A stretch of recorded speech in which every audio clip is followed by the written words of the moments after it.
see. Music.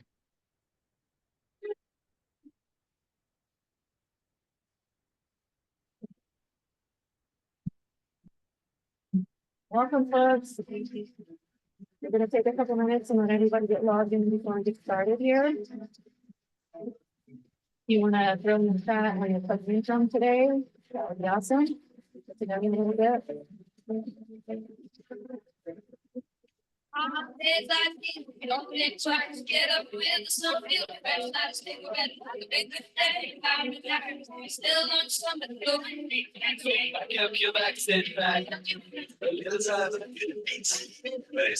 Welcome, everybody. Please feel free to drop in the chat where you're from today. We'd love to get to know you a little bit better. And let the music play for a couple of moments here to get everybody situated, and then we'll go ahead and get started. Sorry, the music's not working. I'll stop that.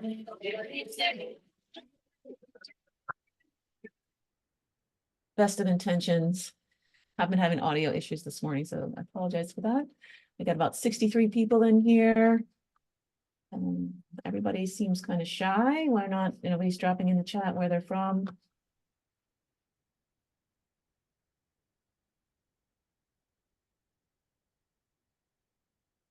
We'll just give it a few more moments. We still got people coming in. Here we go.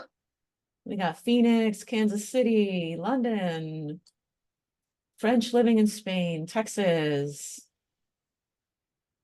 I got some return folks. Welcome, Adam, Grand Rapids, Michigan. Wow, look at you all. Brad Hicks, oh my gosh. Talk about a blast from the past. Virginia, Las Vegas again. We had somebody snarky from Las Vegas on the CST. Not snarky, but just fun. Neenah, Wisconsin, Edinburgh. Yes, I love Edinburgh. Tampa. Yes, Brad, it's been almost 20 years. That's a sad but true story. So Brad was a ServiceNow employee back in the early days when I joined. He left the rocket ship, but everybody's chooses their own path here. Oh, here's Glasgow, another one of my favorite towns, Bangalore, Mumbai, Denver, Brazil. We are truly international today. This is awesome. We're so excited to have all of you here today.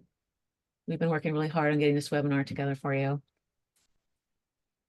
So it looks like people coming in has slowed down.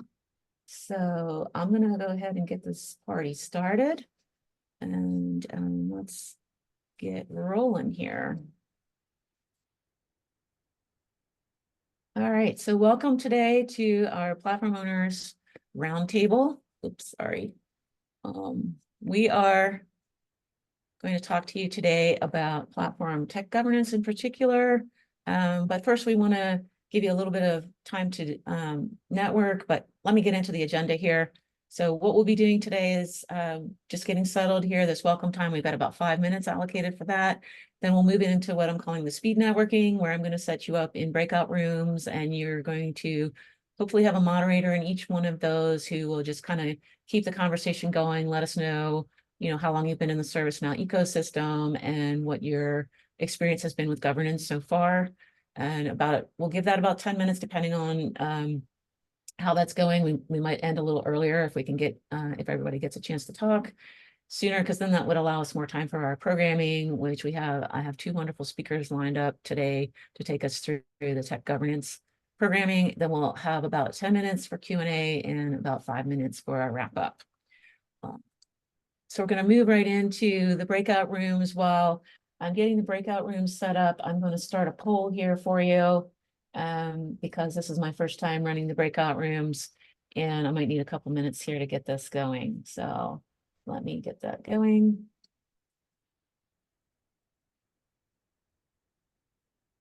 All right, so I'm going to go ahead and create the breakout rooms. You'll be automatically assigned to a room.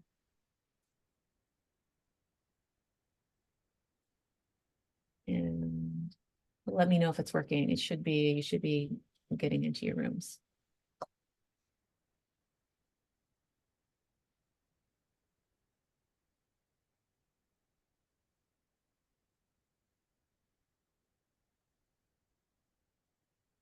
All right, can anybody just drop in the chat? Let me ensure that you're able to get into the breakout rooms.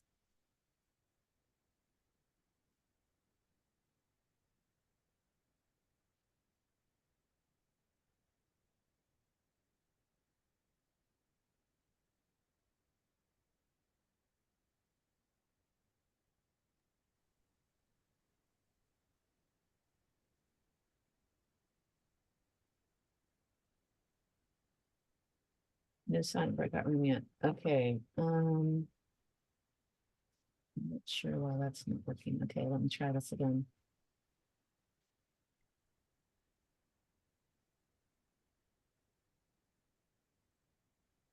Great. Unfortunately, there's no way to really practice setting up breakout rooms, so I apologize for that. Britta, maybe click open all rooms. I did.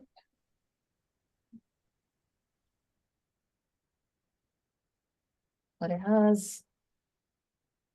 Okay. Still no breakout rooms? Said they were in and then they got bumped back out. Okay. All right, it looks like it's working. I'm seeing some people in rooms now. You do have to join the breakout room when the window pops up. Shall we just join Yeah, as we wish? yes. Okay.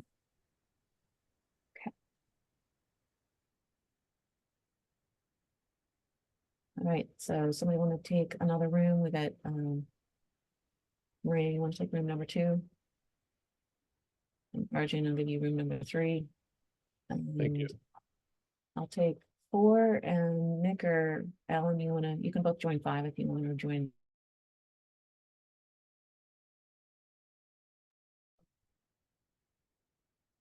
I'll join 5. Or we can both join 5. Okay.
That's Introduce yourself. I'm sorry for doing it this way. All right, We even back. kicked out. We're back.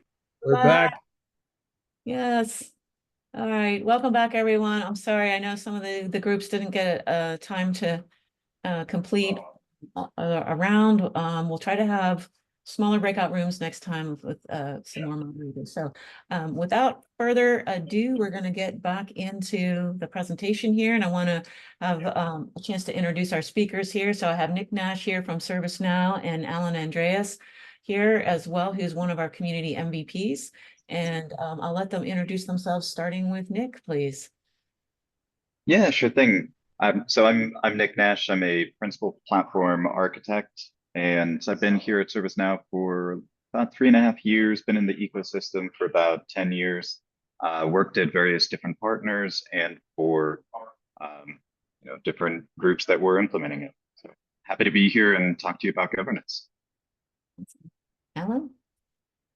And hi, everybody. I'm Alan Andreas. I'm a principal ServiceNow practice architect at ICF. So I lead what we're doing in the organization as far as the practice delivery framework, governance, service offerings, our innovation and growth. So super excited to be here today. I'm also a certified master architect, been a community MVP for the past 6 years.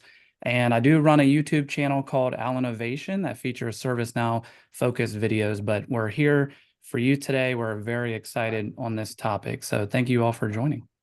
Right, awesome. I'm thrilled to have the two of you here. I'm just going to kick off what our learning objectives are for today. So we're going to just introduce the 3 types of governance, and so that you're aware of all of those. But then we're going to really start to drill into the technical governance, because what we want to do is leave you with something that you can action on when you leave this meeting. So we felt by taking one chunk and going after that and giving you tools and suggestions for how to establish technical governance would be a win for you today. Then we'll talk about some of the challenges and key successes for running a governance program. And then we'll talk a little bit about how we measure success. And then we'll open it up for Q&A. So I am going to, I think I predated myself by going through the agenda as well. Anyway, like I said, we'll talk about what is governance. We'll do this focus, and then we will have some resources and links that we'll send out to you with the deck when we send that out after the call here. So I am going to turn it over now to Alan, who's going to talk to us about the 3 types of governance boards and kick things off. Yeah, thank you, Britta. So what we learned through the poll, and kind of is known within the ecosystem and really reiterated in our breakout rooms, especially the room that I was in, is that a lot of people are either in their early stages of their ServiceNow journey, or they're in early stages of governance. So I do want to give a shout out to anyone that's in the early part of their experience with ServiceNow, whether as a professional or as, with it being in your organization, and you are here at this session today or watching the recording, please make sure that you just take a moment, give yourself kudos for even being involved in these discussions so early, because people will be doing this for years and years and years, and they will either never get into it or they struggle to get into it way down the road. So great job for you being here today, and for everyone really for being here. So when we talk about governance, we don't just mean, oh, there's one flavor of governance or one piece of governance. There's really 3 different components to a well-formulated governance structure within an organization when you have ServiceNow.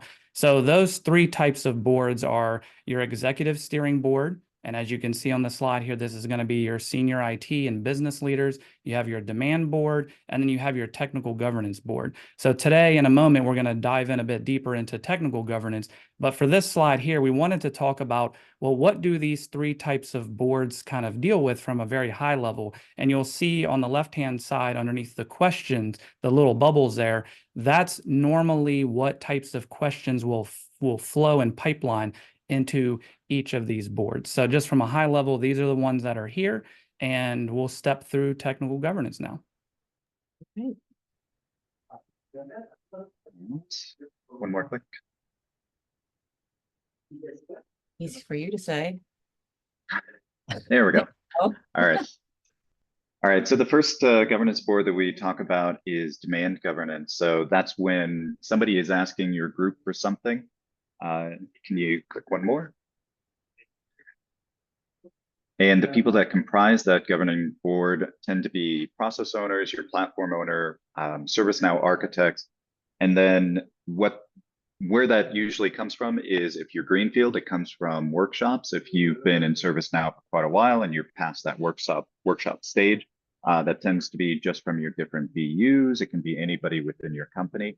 So it's any sort of thing that they're asking for from the ServiceNow platform.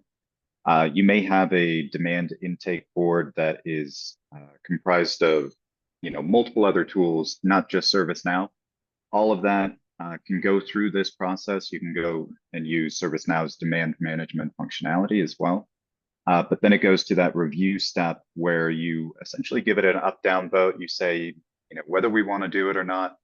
And then you try to determine if other areas of the business unit are doing it. So depending on how big your company is, you may have other areas that are actually already trying to do these particular things. So this is not just a vetting step, but a deduplication step. Next. All right, cool. So let's say, yes, we're going to do it. So then you hand it off to your architects. You have them develop an initial solution. They go through a peer review step. They say, all right, this is how I think we would do it.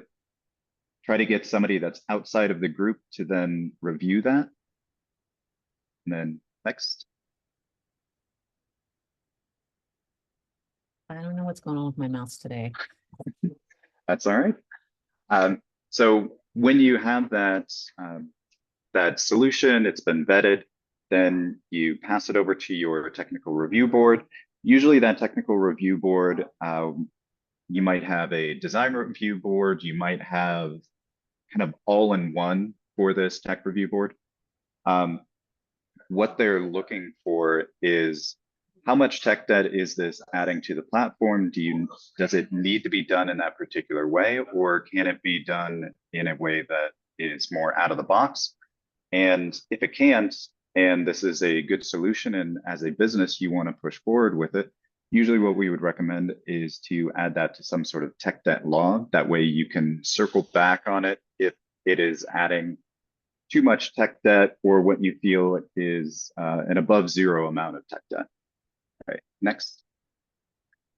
And the board is comprised by your dev team, your platform owner, your architects, and your product owners, process owners. And the reason that you want the process owner there is oftentimes when that demand ends up getting to that tech board, you need the why behind, okay, so why are we doing this in the first place? Why is this needed? And those process owners are very good at speaking to what the actual business requirements are, because you'll find that a solution can reach the board and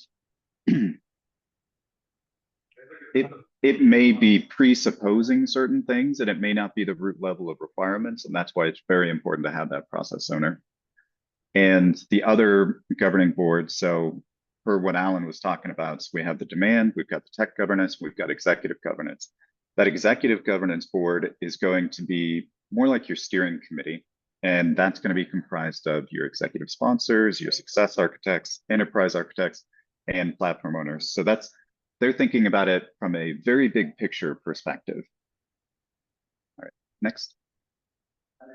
All right, so just to kind of highlight what each board is doing. So from a demand perspective, it's what's wanted, what demands are needed for approval. Do we want to do it?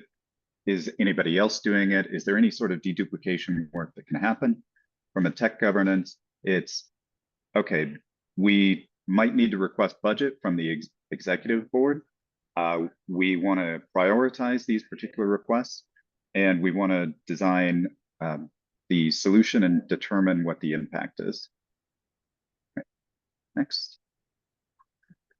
And from the executive board, so really looking at strategic positioning, what are the initiatives that we want to go in and have take place? So do we want to implement HRSD, or do we want to implement some sort of microcosm of HR functionality? What is the budget that we're willing to allocate towards these things? And then what are our guiding principles in general? Next. All right. All right. So as we kind of step through this a bit more with technical governance, one of the overarching things that you really want to pay attention to is to define your golden rules. And so these are your guidelines, your principles, however you kind of word it, but they're basically simple, clear statements that are transparent and explain why you go with a certain direction with one of your rules. And so if we step through kind of some examples here, one of them will be, well, we always want to be on the latest version of ServiceNow within, a certain period of months from when it comes out. We want to be able to use automated testing and rapid deployment. So this is kind of an example of just one of those. We have a couple more in here, but again, these are meant to be rules that are transparent to everyone else. This isn't something like within the technical governance board that you keep internally, but you can have that in a knowledge article or somewhere else to where when someone else asks for something, you can point to it and go, per our golden rules, this is kind of how we position things. And it may not always be 100%. A lot of times you'd be able to just point to this and kind of dictator it and go, boom, there it is. That's what we're going to do. They may shift and change, and there's no limit to the amount of kind of golden rules that are there. And so over time, this is going to build out really kind of your policy guidelines and things like that. So a couple others here, we design and build using out of the box. We're only going to customize when there's a clear business need and there's nothing else. There's not, hey, we're about to upgrade soon, and in that upgrade, we're going to get this new feature. So can we just hold off for like 3 months? Those types of things you'll want to evaluate. And then for integrations, we only want to do those if they're going to deliver value. Bespoke build, so internally built custom solutions is really kind of the last option. So that's kind of the golden rules. And now we're going to kind of step through what a maturity model would kind of look like Before we in do a minute that, after the poll. yeah, we're gonna give our speakers a minute to grab a sip of water while you take a poll. So want to know, what are your biggest obstacles for governance? So we have a rating scale here. You start with 1 being the biggest obstacle in your environment and 5 being the least. So we'll give you a few moments to noodle on that.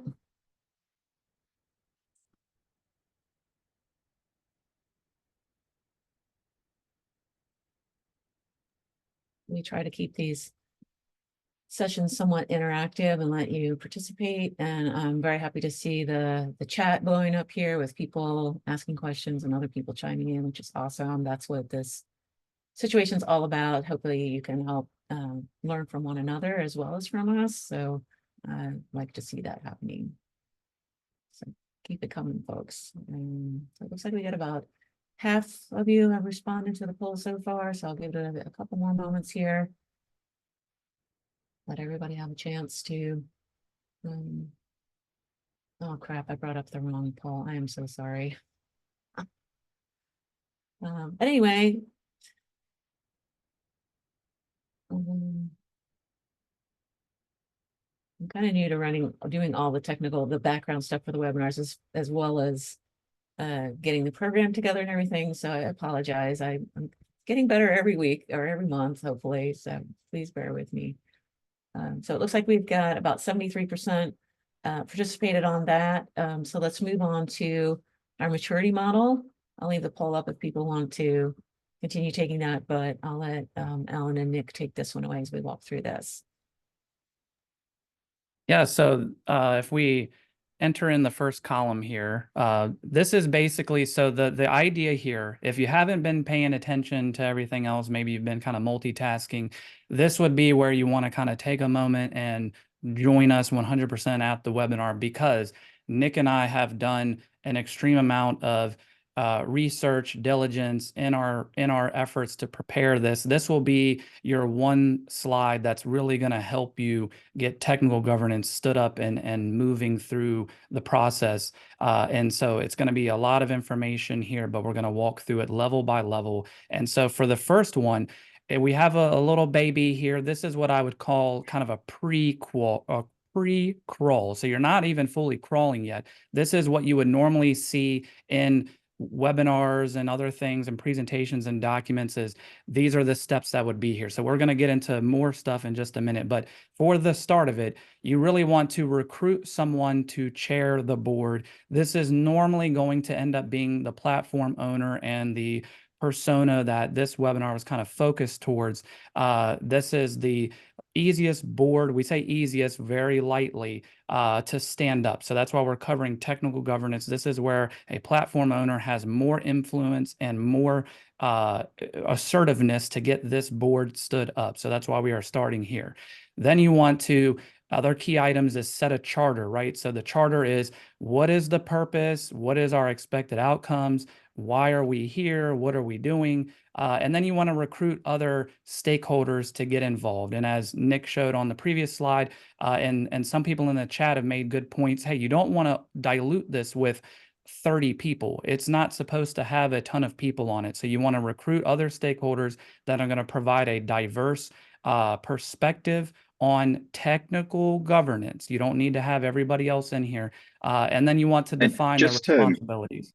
Yeah, go ahead. Just to interject on exactly that point, don't expect to get it right the first time. So that board size will likely grow and shrink as time goes on. But I've seen plenty of boards that start out with just a few people, and that's the right size for that particular organization. I've seen it where, you know, it can be over 60 people, and I can certainly say that was not the right size for that organization.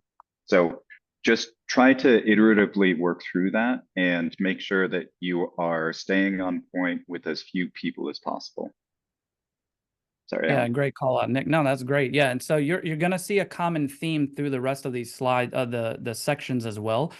It's start small, don't have, you know, a bigger stomach than you need. You know, don't take on more than you need to. Start slowly, start small, and we're gonna walk through how you'll do that. But the other pieces here, you're gonna need to have possibly executive sponsorship, right? So this is a challenge where people will hit. So you'll see building a strong board. Someone mentioned, hey, we have a bunch of it's junior team members, low experience. We don't have a lot of people with ServiceNow experience. What can we do here? And so we're saying, hey, have an architect, have a lead developer, have this. And that all sounds great if you have all of those, but what if you don't? So a few pieces in mind here is that consider or look into if your organization has an impact contract with ServiceNow, because you're going to get supplemented with some of these roles by people from the impact team from ServiceNow. Outside of that, we have resources at the end of the presentation that are going to walk through some Now Learning material where you can have your team members go in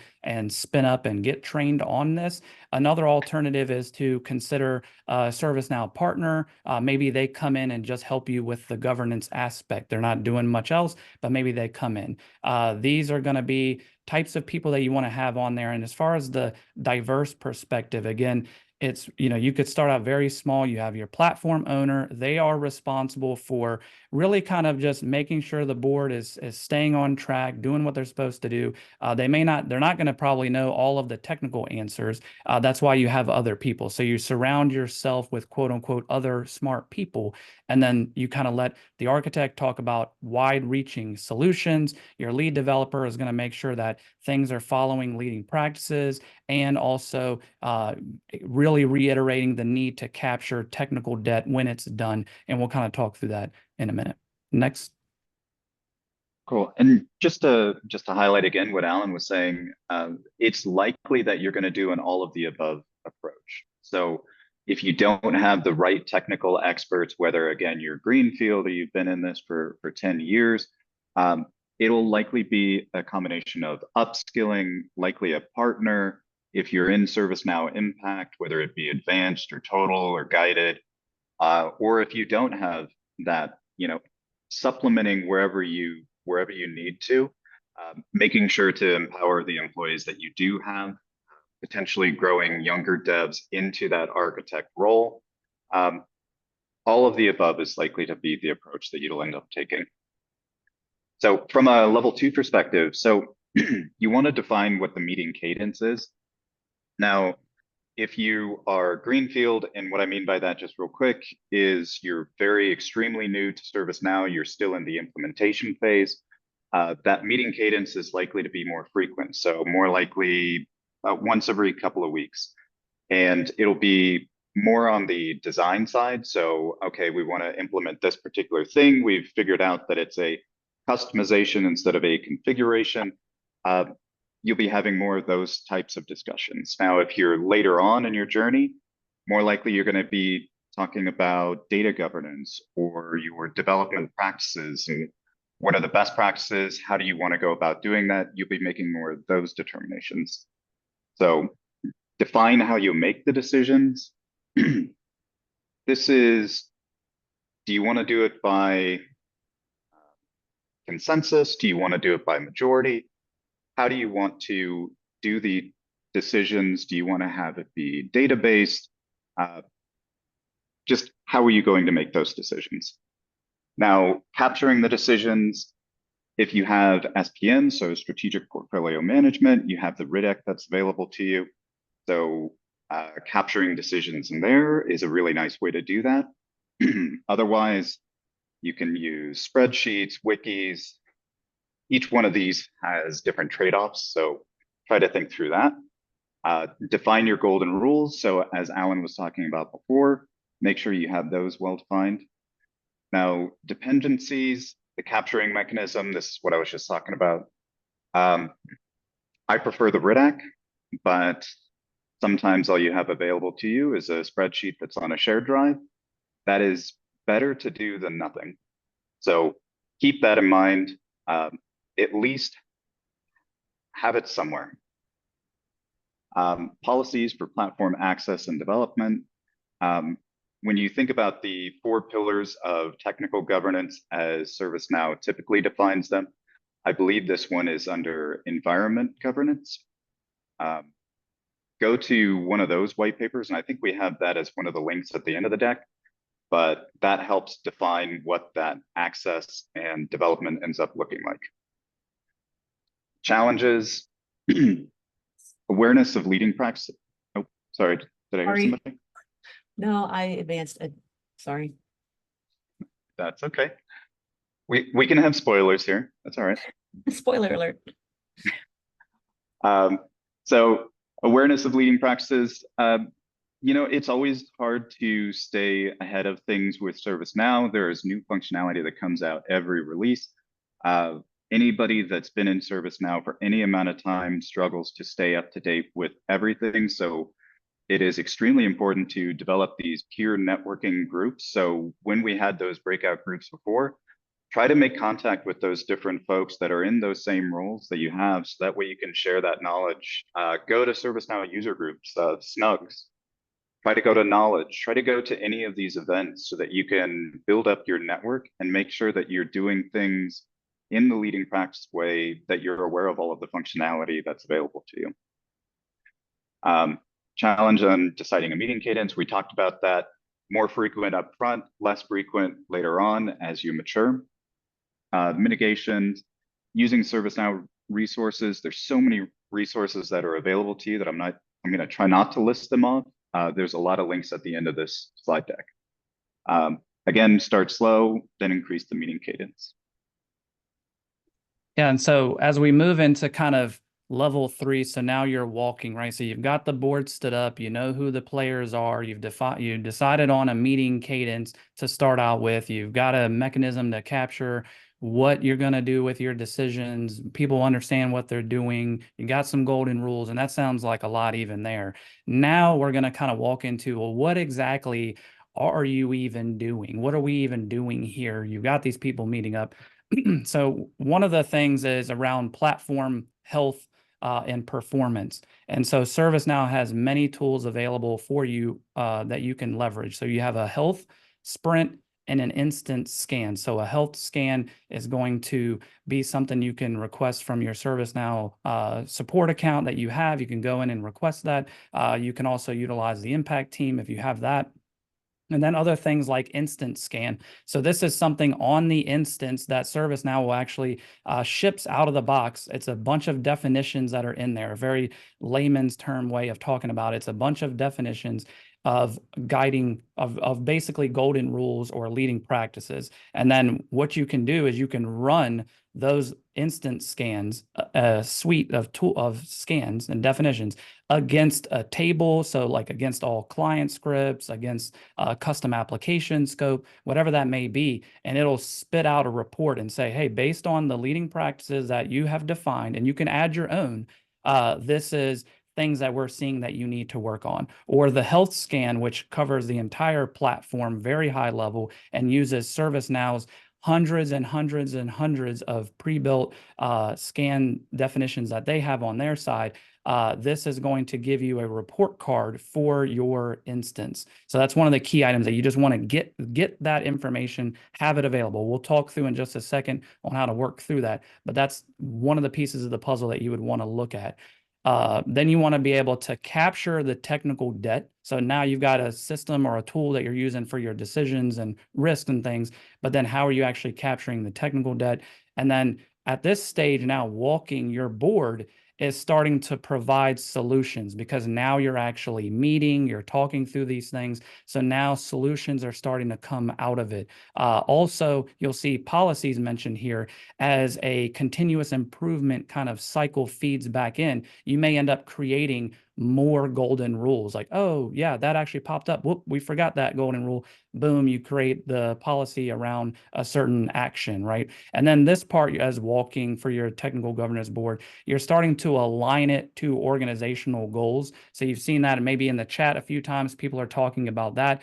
This is where you're justifying the purpose of the board, and which is why earlier on the pre-crawl step, you have executive sponsorship listed there as a dependency, because at some point somebody's going to say, hey, you guys are meeting every Thursday from 11 to 12. What are we getting out of it? What's even happening here? What are you even doing? So you want to start to track, hey, we're meeting and talking about these things, and we're aligning them to the organizational goals that are there. And then as you kind of get into some challenges in the walking stage, it's really capturing the tech debt and making that health assessment actionable. So you got it. You got this 30-page report. You've got all this stuff. What are you actually doing? So when you're capturing the tech debt, ways to mitigate that challenge is you want to make sure that you're capturing the impact of it. What is it doing? Why is it here? The complexity of it. How difficult was it? Is it something that only took a few minutes to do, but it was tech debt that was needed? Was it something major that we needed to do? What was the cost to do that, or what cost implication does this have? And then as well as the risk, what's the risk to the organization if we leave it? What if we don't? Those kinds of things. And then your justification, again, why are you doing it? And then that could provide the value. We're doing this because it provides X to Y team to allow them to do Z, something to that effect. And then for the health scan, working through that as an example, you will be given a score based on things like your performance, your upgradability, your manageability, things like that. There's like 5 or 6 categories that you're rated on. You're going to be given a score. And so it's recommended to really target, obviously, the lowest score where you're performing the least successful, and start with the highest priority. So those health scan results are categorized in things such as fix. That means you need to probably fix these things. That's your P1 equivalent. And then you have others that are classified as recommend. And that's like, hey, recommend that you review this. This might be a P2, P3 kind of thing.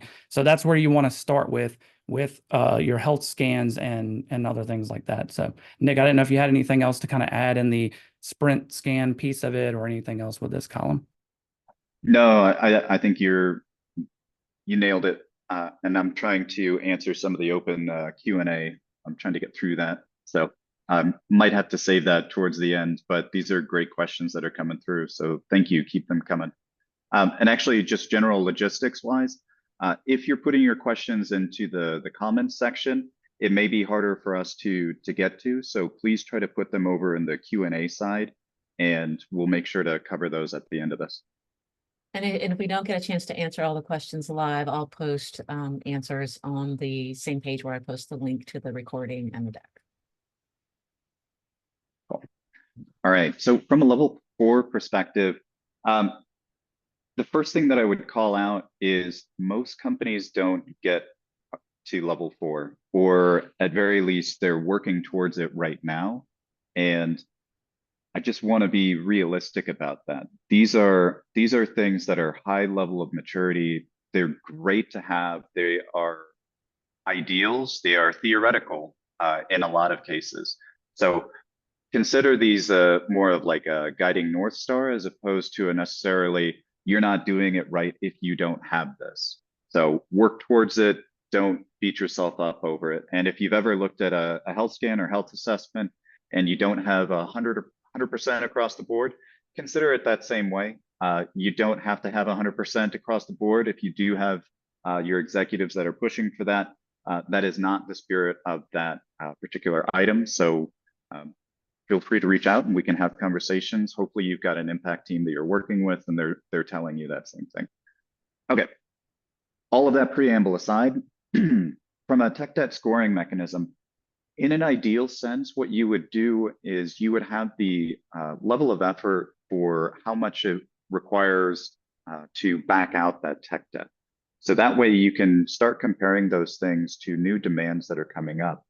And what you're trying to figure out is during that demand process, when you're setting the stage for what are we actually going to go after as a group, you can say, this is the level of effort for this new functionality. This is the level of effort for the tech debt that we currently have, but that tech debt is causing us higher levels of operations. So, maybe more administrative efforts, maybe from a development effort, you're having to support that a fair amount.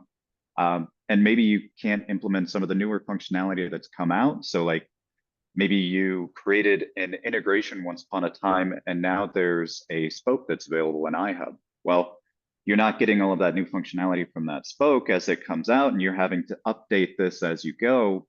If you can, it would be great to back that out, but you want to be able to compare that to the level of effort for new functionality.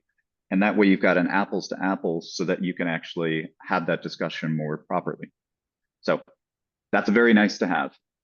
Doing that RIDAC tracking, so we talked about that earlier on, but getting more into not just the decisions, but you're actually getting into the risks. You're actually trying to quantify these things as opposed to just writing it down on a sheet of paper. You're actually putting metrics alongside of it. So LOE estimation, we talked about measuring success. What are the other KPIs that you would want to have for these governing bodies to be able to say, yes, we're doing it right? One thing I might suggest is if you have a design review board, this tech review board that we're talking about, and it's the third time the same item has been brought up sequentially, that's probably not a well-run governing board.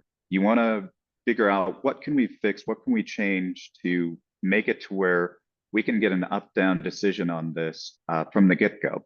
And that's why that peer review piece is actually there, is to make sure that it's actually been a vetted idea first. That's also why you have the process owners earlier on in the demand intake piece. That way they can vet it for, is this a good idea? Is this capturing the business requirements in the first place? That's also why you have them in the governing board as well, so that they can speak to exactly that. So just an idea for measuring that success. Multi-vendor governance. I think vendor management is a giant topic, and a lot of companies are pushing towards that. But how do you go about governing those particular vendors? What sort of tooling do you have to work with them? Obviously, there's vendor management, there's vendor risk management within ServiceNow, but there's all sorts of other mechanisms for doing that. So incorporating that into your governance practices would be very helpful. Okay. Dependencies, I'm going to try to get through these a little bit faster. So RIDAC, we talked about tech debt being properly captured. We've talked about that. In my ideal state, it would be more like a custom app where you would actually be tracking all of these things, and then you can have records where you could compare to demand records. Again, so that way you can compare the LOE apples to apples. Knowing what success looks like. So what are we working towards? How do we measure it? Scoring and rating of technical debt for challenges. It is going to be a challenge. You need to figure out what are the things that you want to capture so that way you can make better decisions. You know, I'm pushing for what's the LOE associated to back it out, but also you want to be thinking about what's the ROI of having that technical debt in the first place to meet the business requirements. Are the business requirements something that you really need to do within ServiceNow? And I'm saying this as a ServiceNow employee. Not everything needs to fit into ServiceNow. So having those conversations for, is it a good fit? Does the ROI make sense? And what is the LOE to end up backing it up? From a mitigation perspective, again, evaluation of this impact, complexity, the cost, the risk, all of these things in an ideal state, you're actually going to be capturing those up front. I know it sounds super heavy because a lot of the people that are on this are greenfield. You don't have to do all of this up front. You can work towards these things as your process matures. And defining the KPIs, we've talked about that a fair amount. So, and if you thought that was pie in the sky, level 5 brings it up a notch too. All right, we're running short on time here, so I want to move. Okay. I don't know if we want to spend some time on level 5 or if we want to go into the lessons learned, because the level 5 is really intense. Alan, I'll take your thoughts on this, but my personal thought is, you know, if they can get to level 4, they're doing great. So maybe we skip and go to the lessons learned. Okay, that would be great. I think that's a good idea because I want to get through some of these, and I want to take some of these because, and for those of you who don't know me, I spent about 10 years out in the field working with customers to implement ServiceNow. So I've experienced some of the pain that you all are feeling as well. And the first lesson learned that I want to bring up here, and one of the most important, is that you need to have your stakeholders engagement. I was working with a really large financial organization, and we were supposed to be there implementing a service catalog services portal. And we could never really get things off the ground because they hadn't defined their service catalog. And every time we talked to somebody, we got a different story because it was actually 3 different ways that they were doing service catalog. And we needed an executive sponsor or stakeholder to step in there and tell us, you know, what is the one defined way. And so when you don't have that defined executive support and stakeholder engagement, oftentimes you'll spend a lot of time spinning your wheels and never getting anywhere, which can be extremely frustrating. They did eventually finally get someone to take the reins there, but, you know, it was after 3 or 4 months of, you know, a lot of hours used up on the contract. The next one I would bring up is clear definitions of roles and responsibilities, which is closely related to the one example that I was just talking about. Is, you know, they didn't have one clearly defined service catalog owner for that process. And as such, we struggled a lot with trying to define that. And, you know, that goes for, you know, what is this person a business process owner? Is this person a technical person?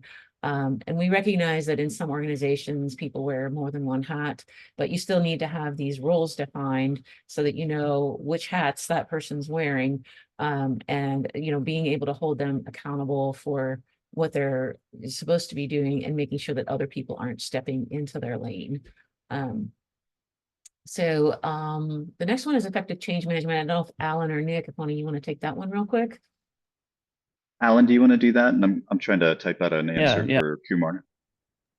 Yeah, so the main thing with effective change management is we talked a lot today about like what you're going to do, right? You got these actions, the board's excited, you start to tally up everything, but you have to make sure that you're being mindful of change management and how you're actually implementing these things. You don't want to go and all of a sudden push through 50 new things. You want to, again, start small, start easy. And funny enough, on August 15th, so just a few days ago, on Now Create, ServiceNow pushed out a brand new paper on OCM and governance, about how they marry those two together and how you can use both to make sure that your governance has proper OCM in mind. So we'll definitely have a link to that as well.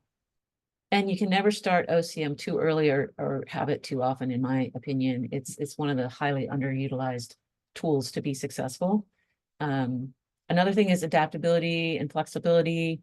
You don't want this to get to be too onerous. And I think there was somebody who was putting in the Q&A in the chat earlier about how they do this, or it was in our breakout room actually, where they were talking about how they have a process in place to make sure that they get the governance, but it's not like just all this bureaucracy, because then people get really frustrated with it and it's hard to maintain it, because the more frustrated people get, in my experience, the more they figure out workarounds to the process. And obviously continuous improvement is a huge one. As I think Alan said earlier, you're going to iterate on this, like when he's talking about the golden rules. Those will change over time. You'll add and subtract to those. Some of those will get embedded into your processes, that sort of thing. So just be prepared for that continuous improvement aspect to be happening, and that you don't have to be perfect right out of the box. I think a lot of times, especially in our world today, we feel like everything has to be perfect when we launch it. It doesn't. Baby steps, are better than no steps at all. And that's really the main message that we're trying to get across to you today, that, you can take what we're talking about today and get started with something. And, once you start to get a toe in the door, next thing you know, you got a foot, and next thing you're in the door with your governance program and it's running along really well. All right, so I want to leave some time for Q&A. What I'm going to do is I'm going to bring up our last poll, which is wrong. It was supposed to be the one I was doing earlier. But I will get the poll running, and as the poll is running, Alan and Nick will start picking up some of the questions and start answering them live. So there's the poll, and let's get started with some of our questions here. We have one about the health scan. Can Nick or Alan, can one of you take that one? Yeah, oh, is that from Rohan? Mohammed? Oh, from Mohammed. Oh, they're both health scan. Okay. Actually, Are those the health scans? Okay, yeah. So if you do not have an impact team, you should be able to ask one of your ServiceNow reps. So whomever you're in contact from ServiceNow. If you're not an impact, I think you get at least 1 or 2 free health scans per year. If they tell you otherwise, I apologize for being wrong, but I'm pretty sure that's correct. But yeah, please reach out to them. And if you don't know who that is, you're welcome to reach out to me. I have a very easy email address, nick.nash@servicenow.com, and I'm happy to point you to the correct person on the ServiceNow side to get you that. all right. If any of you have a question you want us to answer that hasn't been put into the Q&A, if you want to, you should be able to unmute yourself and ask the question. So if you want to put your hand up, I see Manoj Kumar has had your hand up for a long time here. Is there something you still wanted to talk about?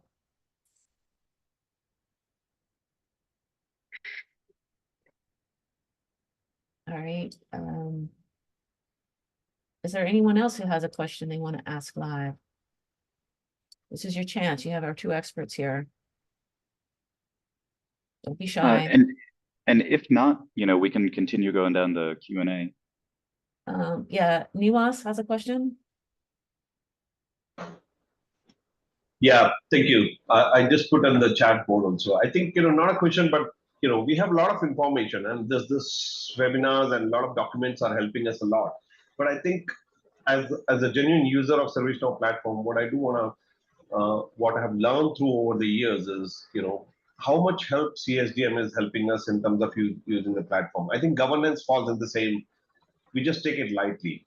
I want to make sure that we give a feedback saying that governance is not nice to have kind of thing. It is most important thing to use the platform more effectively. So I just want to kind of humbly ask this, that somewhere we have to put this message saying, if this platform we are selling to organization, we want to kind of highlight that. Don't take it lightly. Use it the right way so that you will get more benefit.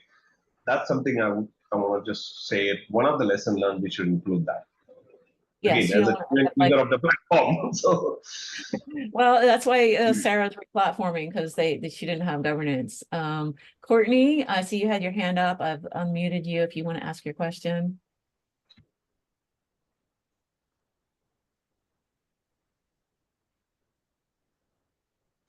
Well, one thing I'll just throw in here as well, I want to reiterate to Niwa's point as well.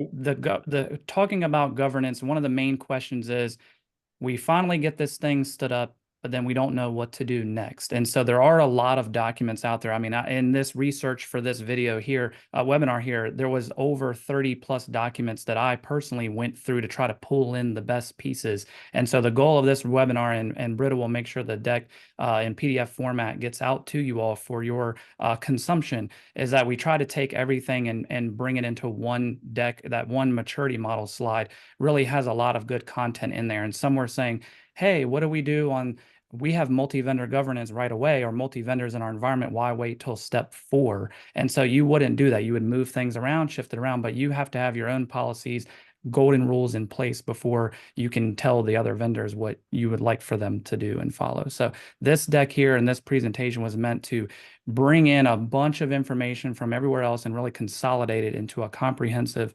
and concise presentation that we did in like 40 minutes with the breakout rooms and all that. So I think it was, hopefully you found value in it and enjoyed it.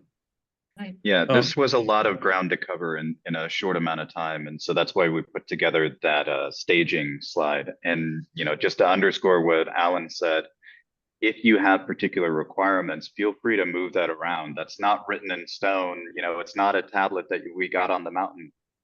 You know, bend it towards what you need. All right. And Courtney, are you? Yeah. Hi. Just off of mute. Hi. Yeah. Very quickly. I work for partners, and I've been working with ServiceNow since about 2008. Having shook hands with Fred Luddy. So definitely not a newbie, but I've been involved with setting up technical governance boards a few times, and even with clear process and permit to design, permit to build, permit to release, still things slip through the cracks. And what I've seen and what we've attempted to do, and others, is to try and put in some feedback when you actually get into building. So having defined a clear entry criteria to a permit to, a technical design authority, then if they give you a permit to build, off go the developers, but then they go into agile sprints. And sometimes big solutions can take a few sprints to build.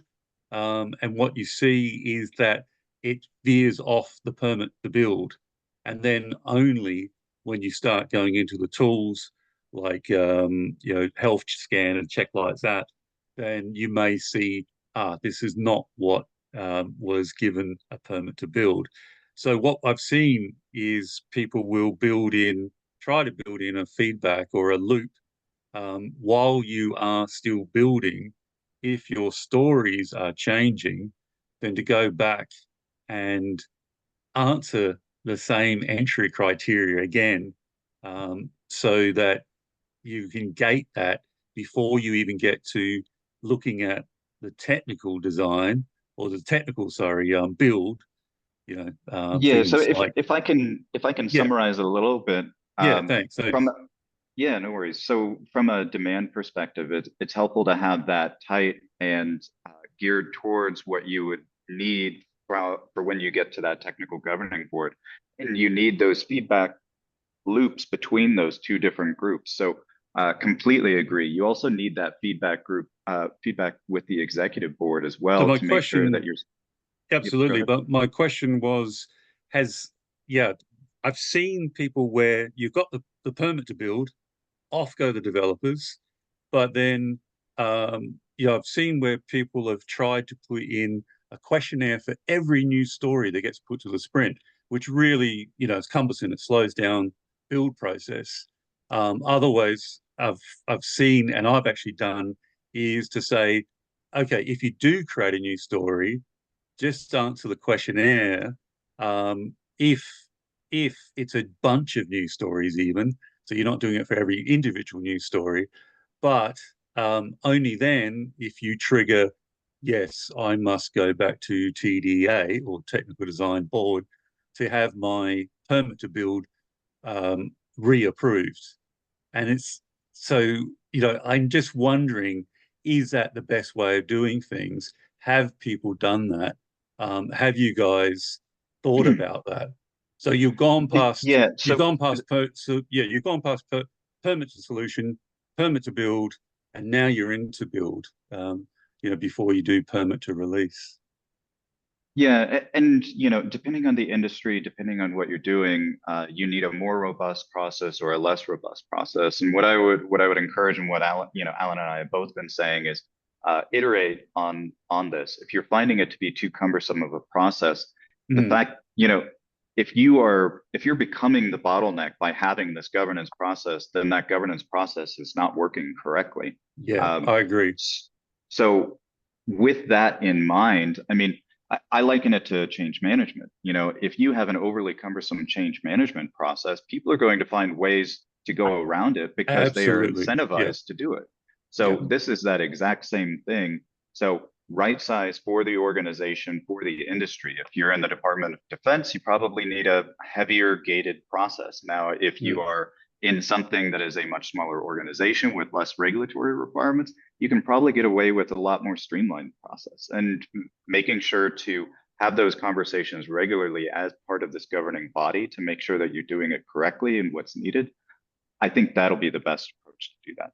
Yeah, it is just trying to, you can't capture everything, but you just don't want to miss the big mistakes. And no, I think, no, great. Thanks for the feedback, because it seems to confirm that, the approaches that I have taken in the past are not too far off the mark.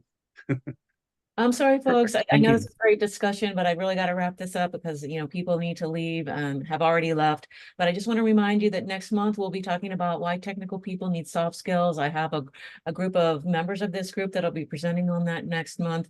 And also in September, I'll be having an Ask the Experts session on upgrades that'll be led by Willem Zeller, who's another MVP from our community.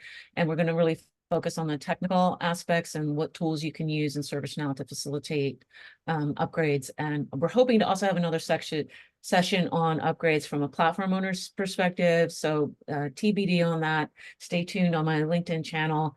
And thank you all for attending today. And please fill out the post-event survey if you still have a few moments left to do so. And we'll see you next month. Thank you. Bye-bye.